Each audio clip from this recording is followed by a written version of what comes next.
ভারতীয় স্ক্রিপ্ট রূপায়িত করার কাজে নেমেছে কিছু মানুষ।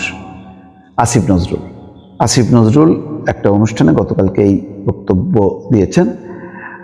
বোঝাই যাচ্ছে যে তাকে নিয়ে যে সম্প্রতি সোশ্যাল মিডিয়াতে বিভিন্ন রকম বক্তব্য এসছে যে তিনি ভারতের পক্ষে কাজ করছেন, তিনি ভারতের সমর্থিত কিছু জেনারেলের পক্ষে ক্যান্টনমেন্টে বৈঠক করেছেন, এরকম নানা রকম কথাবার্তা।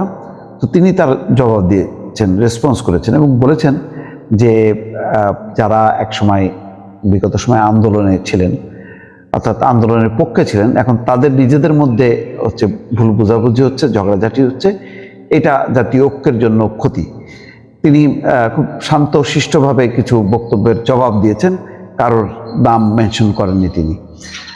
সেই সবাই অনুষ্ঠানে বলছেন যে আমাদের কাজের সমালোচনা করবেন, সমস্যা নেই, কিন্তু যখন সম্পূর্ণ আজগুবি মিথ্যা তথ্য দিয়ে ব্যক্তিগত চরিত্র হনন করা হয় তখন মনে হয় সমালোচনাটি অসৎ উদ্দেশ্যে করা। এই সরকারকে শক্তিহীন করা, আন্দোলনকারী মানুষের মধ্যে অনৈক্য নিয়ে আসা, দেশকে অস্থিতিশীল করা, পরাজিত শক্তির হাতে অস্ত্র তুলে দেওয়ার অভিপ্রায়ে এগুলো করা হয়।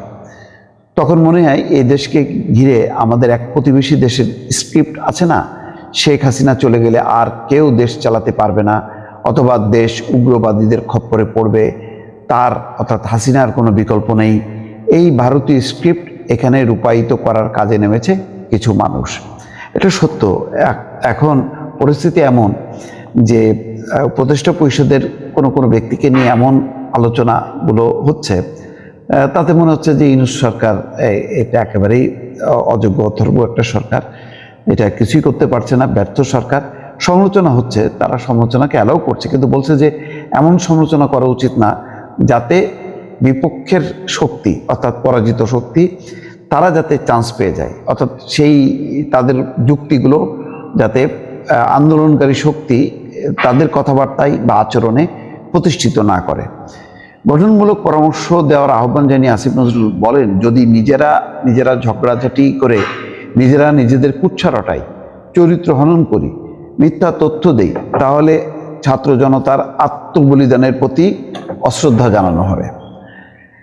নিজের বিরুদ্ধে মিথ্যা তথ্য দিয়ে অপপ্রচার চালানো হচ্ছে উল্লেখ করে উপদেষ্টা আসিফ নজরুল বলেন, কারো প্রতি অভিযোগ নেই, সবার প্রতি অনুরোধ, সত্য জানার চেষ্টা করেন। মিথ্যা, অত্যাচার, নিপীড়ন, দোষারোপ এগুলো পরাজিত ফ্যাসিস্ট শক্তির অস্ত্র ছিল। যাক, এটা বোঝাই যাচ্ছে যে আসিফ নজরুলকে ঘিরে বেশ কিছুদিন থেকেই তুমুল আলোচনা, যে তিনি আসলে প্রধান উপদেষ্টার পদটা দখল করতে চান, তিনি এটা করতে চান, ওটা করতে চান, এই সমস্তগুলো কথা বলা হচ্ছে, কিন্তু কোনোটাই খুব তথ্যভিত্তিক এমন কিন্তু কোনো বক্তব্য কোনো মেইন স্ট্রিম গণমাধ্যমে আসেনি।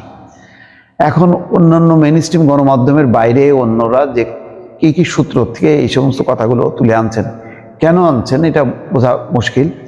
কেউ বলছেন যে ব্যক্তিগত একটা ক্ষেত থেকে, ক্ষোভ থেকে, বা যেই লক্ষ্য তারা চেয়েছিল সেটি না হবার কারণে এই সমালোচনাগুলো হচ্ছে, সেই কারণেই এই বক্তব্যগুলো আসছে।